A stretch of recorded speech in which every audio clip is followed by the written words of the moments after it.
Zarina Zabrisky. I need help. I suffer horribly. I torture my family. I'm desperate. I'm dying, though I'm perfectly healthy. I never have colds, and my dentist cries like a baby when he sees my flawless teeth. I have the resting heart rate of Martina Navratilova, and my abdominals were featured on the cover of Shape magazine. I eat organic, but Wanderlust is eating me inside like cancer. Let me give you a little background. Travel is in my blood.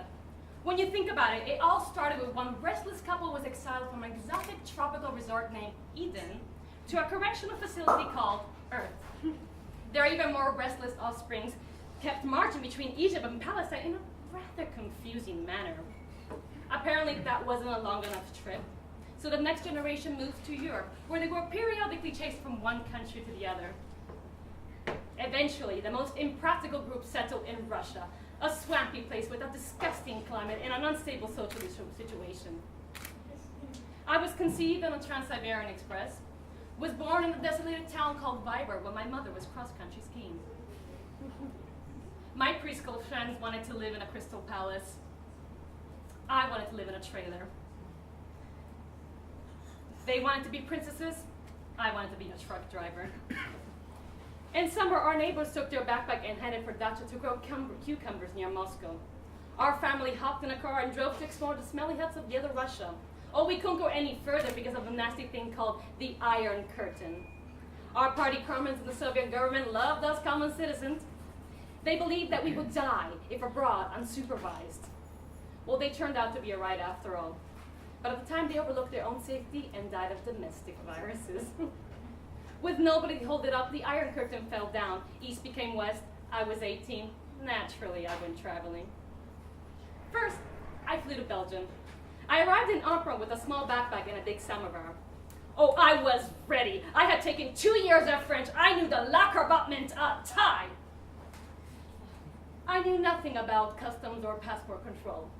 There were no customs in Yellow Russia when we traveled there.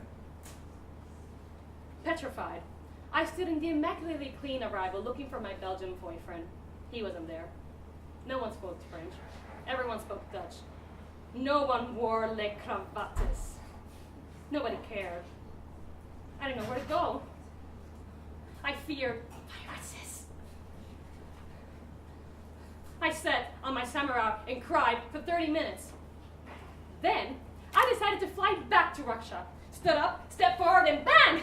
Bumped my head into a crystal clear glass wall, and Europe turned around and looked at me and my samovar. A friendly Belgian cop took me through customs and handed me to my boyfriend. I ended up with a black eye, a hatred of customs, and the Wanderlust virus. I never stopped wondering. In Paris, I stayed in the room the size of my suitcase and ate croissant for breakfast, lunch, and dinner. In London, I broke up with my British boyfriend near Westminster Abbey. Crows looked at me in their black currant eyes. In Turkey, I gained 5 pounds. In Nepal, I lost 10. There, I found out I was allergic to elephants. In Kazakhstan, I found out I was allergic to camels. In Scotland, I found out I was allergic to sheep. In Ireland, I translated for New Russians. I found out I was allergic to New Russians. They looked for prostitutes in Limerick. Didn't find any. In Chichen Itza, wild monkeys stole my bra. I got married in Las Vegas, danced naked at the Carnival Rio de Janeiro, had sex at the top of the World Trade Center. I was arrested in Israel, lost my right toe in the street fights in Croatia, lost my left eye fighting against apartheid in South Africa. 4 husbands divorced me as they couldn't keep pace with my traveling schedules. The fifth was the traveler himself.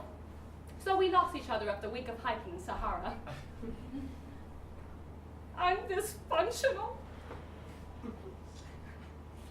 I can't settle in the house as I'm constantly packing. I sleep with my suitcase by my side. I roam from one room to the other. By night, I wear a compass in my pocket, and during Halloween, I dress up as Marco Polo. I named my son Ulysses, and in my dreams, I am hiking on the sun. No country, no city is good for me. The Soviet government comments were right. Unfortunate citizens stricken by the Wanderlust cannot obtain inner peace. They doubt